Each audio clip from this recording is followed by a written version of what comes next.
Okay, guys, I am going to shoot a short little video, hopefully explaining some of the math that we've been doing the last few days.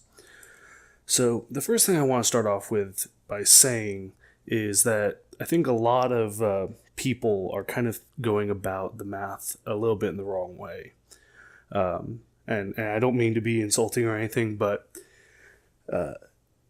some of these numbers you really can't just think of as one number. They're a ratio. It's one number over another. It's milligrams per milliliter or drops per milliliter or something like that. So you really can't separate those kinds of things. And if you have a hard time thinking about that, then just think about it over one. So like you have a microdrip set that's 60 drops over 1 milliliter. And we say it's a 60 drop set, but remember that that's 60 drops per 1 milliliter. And keeping that unit on the bottom of that ratio, of that fraction, is actually really important. It comes out when you are talking about something that's called dimensional analysis. And what that is basically a way of multiplying numbers together so that you cancel units and get them into the units that you want. So let's start off with a pretty basic dopamine calculation. So we have a dopamine calculation, and we're told that we have 800 milligrams of our dopamine, and that is in a 500 milliliter bag. Doesn't really matter what, D5W, normal saline, doesn't really matter. And then we're told that we have to administer 10 micrograms per kilogram per minute to, say, a 180 pound patient. So, those are kind of the four numbers that we look for right away. And I know a lot of you guys have done this and all that, but I'm just trying to kind of start from the beginning. So the first thing I want to do is get the simple math out of the way. So we have a 180 pound patient. So kind of doing the whole divide in half and then take away 10%. Dividing 180 in half would be 90. 10% of 90 leaves us with 81 kilograms. And another thing that I'm going to go ahead and point out is units are probably the thing that I see the most of people getting messed up when they're kind of starting off in dimensional analysis. Just remembering, that milligrams and milliliters are different. Remembering that there's 1,000 micrograms per 1 milligram and not the other way around. When you get a number that's saying you only need to administer a drop every 5 minutes or 5,000 drops a minute, I'm sure you'll know that you made a mistake, but, kind of getting the idea right the first time will save you time, effort, and headache. So we have 81 kilogram patient. So the first thing I'm going to do is, as soon as I see that I have kilograms here, I see I have kilograms here. Now, we write this out in kind of one line, but this could just as easily be written out 10 micrograms per 1 kilogram of patient weight per 1 minute. Now, we don't really see, in basic math, a lot of these kind of three-way fractions, but they work just like how any other fraction would work. Anytime you're multiplying something across the top, you just multiply across the top and then add it or divide it from the bottom, however it works out. So in this case, we're taking 10 micrograms per 1 kilogram per 1 minute. And we're multiplying this by 81 kilograms. Now, the cool thing about a lot of these units is that the units actually cancel out. So you can think of this as saying, we're giving 10 micrograms per 1 kilogram of patient weight. Well, that 10 per 1 kilo, and we're giving 81 kilos. So our kilograms actually cancel out. 81 times 10 is, of course, 810. We could just say that this is 810 over 1 since we've canceled our units, but anything over 1 is still 1, so there's no point. So now we're saying we keep this unit. We're saying that we have 810 micrograms of our drug per 1 minute. So we have our dose per minute. Now, going from this 810 micrograms of drug into drops requires a secondary step. I think, if I remember correctly, I saw a handful of people trying to skip this step. And, with some of the other methods like the clock method and like the street way of calculating it using the pounds of patient weight, which is something that's kind of completely different. This is the raw math of the thing.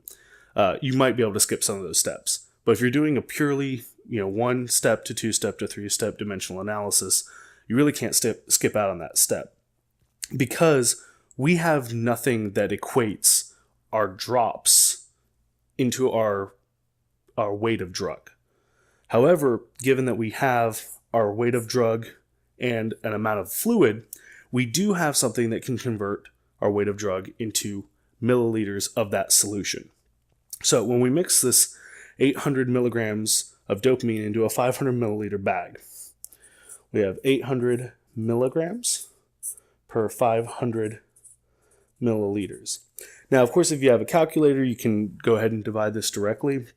And of course, this one isn't really that hard to do from the beginning. But if you had something more complex, like say 83 milligrams in 42 milliliters, you might not be able to do that so handily.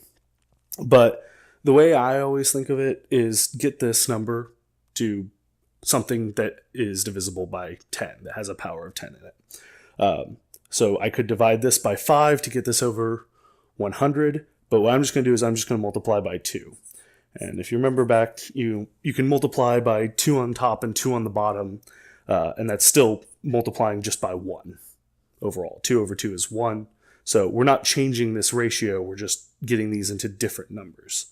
And what that's going to give us is 1,600 milligrams per 1,000 milliliters, which, if you cancel zeros, is 16 per 10, or 1.6 milligrams per milliliter. Okay, so we have our weight of our drug per our ml, and we also have the weight of drug that we're giving every minute. Now, this is probably one of the steps that I saw skipped the least when we were doing our drug calcs the last few days, which is don't try and convert this to this, your drops per minute, without getting like units. It doesn't matter what units you use. You could use kilograms of drug if you wanted to. I don't know why you would, but it doesn't really matter. But try and use the same units. Personally, I would rather have more zeros at the end of my numbers than I would rather than have a decimal just when I'm trying to do simple mental math or on paper. So I'm going to convert this to 1,600 micrograms per milliliter. Remember, there's 1,000 micrograms per milligram. I have 1.6 milligrams, so I have 1,600 micrograms per milliliter of our fluid. So great. I've got the concentration. That's what that is. It's the weight per volume of our drug in our fluid. And I have the dose that I need just in the weight of our drug. So going back to kind of what I was doing at the beginning with that dimensional analysis, we can write this out as 1,600 micrograms per 1 milliliter of solution. Remember, this is micrograms of our drug. And we're trying to kind of convert this to milliliters per minute, right?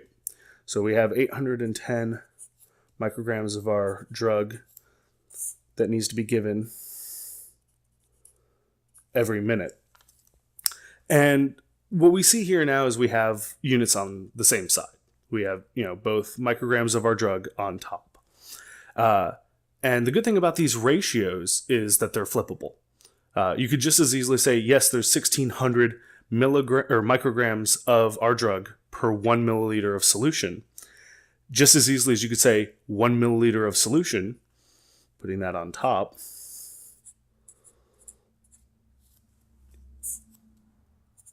one milliliter of solution is given per 1600 micrograms of the drug. I'm going to go ahead and separate these just so that it's not a continuation or anything. But yeah, this is just a flip. And you can do that with any ratio. Remember, this isn't going to work out the same if you're trying to use this for a different calculation. But, anytime you have this ratio of something per something, you can just flip it. It's like when you say, oh, I'm going 60 miles per hour and I go for 3 hours. Well, of course, you're going 180 miles. But if I told you that I'm going 60 miles per hour and I need to go 120 miles, how long is that going to take me? You kind of in your head flip that over and you say, oh, 120 over 60 is 2. And so it's going to take me 2 hours. So you do that in your head all the time. It's just remembering that you can do it for more complicated things too. So now we bring the same thing down. And I'm actually going to keep this the way it was. And then what this allows us to do is to cancel the unit that is micrograms of our drug. Now, we're not getting rid of our drug. We're just canceling the units for our math purpose. Okay, guys, sorry about that. I just had a little bit of a camera malfunction. But when we last left off, we had just canceled the unit of our drugs. So that was 1 milliliter of solution per 1600 micrograms of drug. And we were multiplying that across 810 micrograms of our drug per 1 minute, which is, of course, our dose.